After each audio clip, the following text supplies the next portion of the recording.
dalam keadaan ini kita perlu menunjukkan diri sebagai orang Islam. Dalam hubungan antara bangsa, hubungan antara negara, Islam mendahulukan perdamaian. Islam mendahulukan persaudaraan. Walaupun kita bermusuh, kita berkelahi, tapi dalam menghadapi wabak bencana yang seperti ini, masing-masing dalam keadaan yang gelabah. Di sini kita tunjukkan Islam itu boleh. Islam menjadikan manusia adalah satu keluarga. Firman Allah Ta'ala dalam surah Al-Hujurat, Ya ayuhan nas inna khalaqnakum min dzakarin wa untha wa ja'alnakum syu'uban wa qabaila lita'arafu inna akramakum 'indallahi atqakum innallaha 'alimun khabir. Wahai manusia, sesungguhnya kami telah menciptakan kamu asalnya daripada seorang lelaki Adam dan seorang wanita perempuan Hawa, menjadikan kamu berbangsa-bangsa dan bersuku kaum supaya kamu bertaaruf dengan makna berhubungan di antara satu sama lain, perkenalan, tolong menolong, bantu membantu, bermasyarakat madani. Tak mungkin manusia hidup bersendirian, mesti berhubung antara satu sama lain dengan hasil yang berbeza, kebolehan yang berbeza, muka bumi yang berbeza. Mesti berhubung antara satu sama lain. Sesungguhnya yang paling mulia kerana kamu di sisi Allah yang paling bertakwa, yang paling patuh pada Allah. Sesungguhnya Allah itu maha mengetahui perkenaan diri kamu dan urusan kamu. Kita mesti buktikan. Yang pertama, Islam agama kita adalah ad-din, bukan religion, bukan agama. Ajaran yang sempurna merangkumi segala aspek kehidupan manusia. Fitrah naluri, semula jadi manusia, sifat kejadian mereka, punya jasad, punya akal, punya ruh, bersendiri, berkeluarga, bermasyarakat, punya kemampuan untuk memakmurkan bumi dengan bahan-bahan yang dijadikan oleh Allah dengan cara yang betul, mengikut batas halal dan haram, boleh dan tidak boleh. Buktikan. Yang pertama, agama kita sendiri Islam. Yang kedua, Allah Ta'ala meletakkan kita di tempat yang penting dalam peta dunia. Lihat peta dunia Islam dari Morocco hingga Indonesia,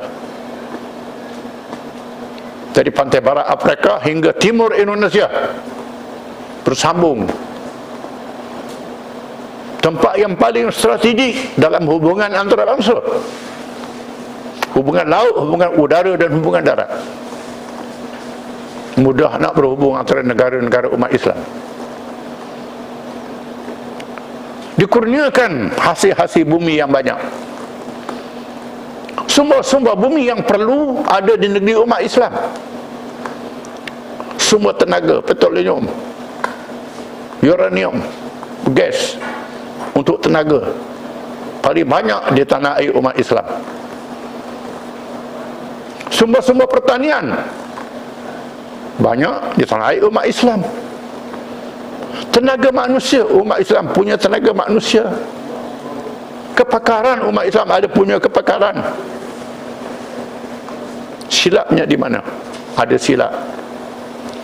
Kita tidak manfaatkan kurnia diberi oleh Allah Ta'ala. Kurnia agama dan kurnia tenaga manusia dan sumber itu tak dimanfaatkan. Dahulukan dalam cabaran terkini wabak COVID ini, kerjasama antara negara-negara umat Islam. Kita bercakap saja, yang boleh buat orang yang berkuasa, tetapi ini pandangan kerjasama antara negara-negara umat Islam, khusus dalam menghadapi cabaran yang terkini, cabaran kehidupan, keperluan makanan, keperluan hidup yang penting dalam suasana yang terdesak ini, umat Islam punya sumber. Manfaatkan sumber-sumber sama-sama umat Islam itu. Ada negeri yang banyak duit, yang ada minyak, ada petrol, ada uranium,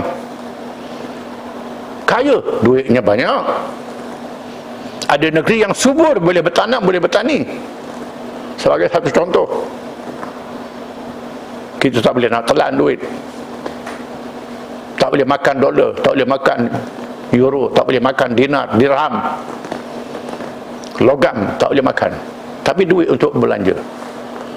Dengan semua alam boleh mengumpulkan duit. Negeri yang punya duit ini laburkan. Dia negeri yang punya pertanian, punya hasil bumi. Sebagai satu contoh, ini labur di Eropah, labur di Amerika, labur tempat yang tak ada faedah. Sebagai satu contoh yang terkini,